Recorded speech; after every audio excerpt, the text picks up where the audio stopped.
Hey everyone, and welcome to today's Explainer. Did you know that some of the absolute most critical, life-saving medicines we rely on every single day are not assembled by hand in some giant sterile pharmaceutical lab? Nope.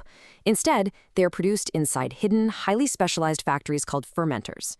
Today, we're going to unpack the exact blueprint of these incredible machines. We're going to look at how they quietly turn out essential products right under our noses, and we'll map out the exact variables you need to know to totally master this topic. Here's how we're going to break this down today. First, the hidden medicine factories. Second, the anatomy of a fermenter. Third, cooling and aeration systems. Fourth, some common exam pitfalls. And finally, a quick recap and our main takeaways. All right, let's kick things off with Section 1, the hidden medicine factories. Picture a giant metal tank, kind of like a massive industrial-sized soda can. Inside, these fermenters are responsible for mass-producing essential, life-saving materials. Notice those lines pointing straight from our central fermenter out to the insulin vials, the antibiotics, and the enzymes. This is where the heavy lifting of modern biotechnology actually happens. Understanding how these giant tanks work isn't just about passing a test. It is absolutely key to appreciating how biotechnology physically impacts our health and our daily lives. Moving right along to Section 2, Anatomy of a Fermenter. Let's look under the hood, shall we? So what exactly is a fermenter? Well, the definition here highlights the most important concept. It is a carefully controlled environment. Notice those boundary markers lighting up around the edge of the tank.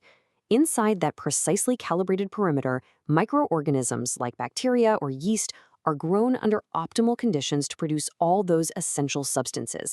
It's a living reactor. Let's walk through the exact sequence of events here on this flowchart. Step 1 is preparation. We're dialing in the exact pH and initial nutrients. Step 2 brings in aeration, providing the vital gases for microbial growth. And then Step 3, see those blue cooling vectors popping up? We absolutely have to cool this thing down continuously to prevent heat damage.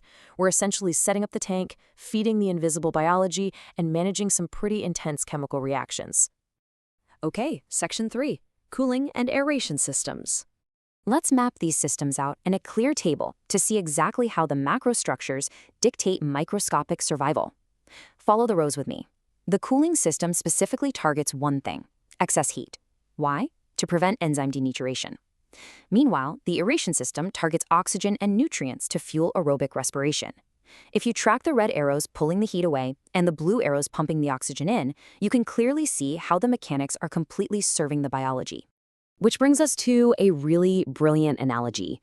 Think of the aeration system as the lungs of the fermenter. Let's zoom in on that insert bubble for a second. On a macro level, you've just got a mechanical pump.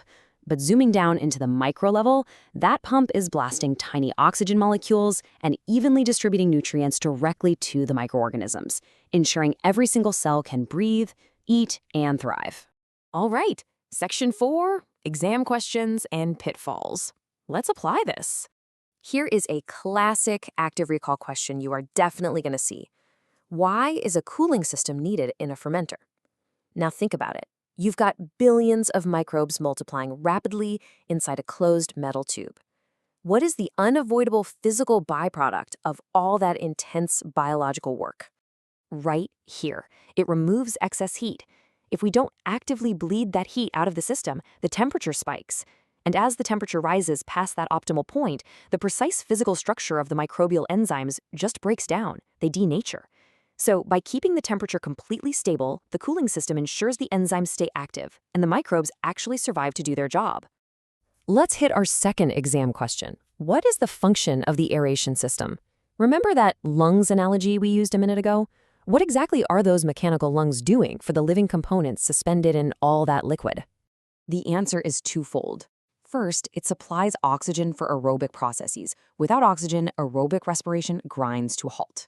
Second, and honestly, this is a part students forget all the time, it ensures even nutrient distribution.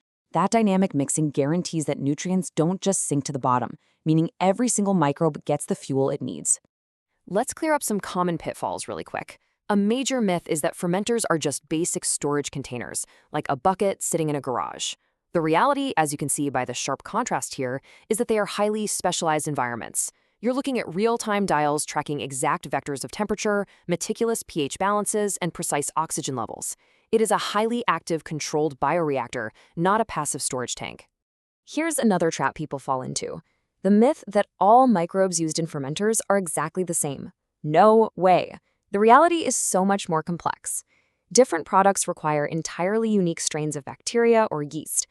Producing insulin requires a completely different microbial profile and environmental setup than, say, producing a specific antibiotic. Each unique strain has specific physiological needs that the fermenter's blueprint has to match perfectly. Which brings us to Section 5, Recap and Final Takeaways. Let's lock in these core variables one last time. Number 1, fermenters are strictly controlled environments for growing microorganisms. Number 2, cooling systems are absolutely crucial to manage and remove excess microbial heat, which prevents enzyme denaturation. Number 3, aeration systems act as the lungs, distributing both oxygen and nutrients evenly. And finally, number 4, all of these heavily controlled mechanical conditions work together in perfect harmony to maximize the yield of the biological product. This is basically the fundamental principles of genetic engineering in action. I want to leave you with this final, provocative thought. As this highly controlled fermenter technology continues to evolve, letting us create even more precise environments, what new, life-saving frontiers is genetic engineering going to conquer next? We've mastered insulin and antibiotics, but the future of this biotech blueprint is wide open. Keep exploring, stay curious, and we'll see you in the next explainer.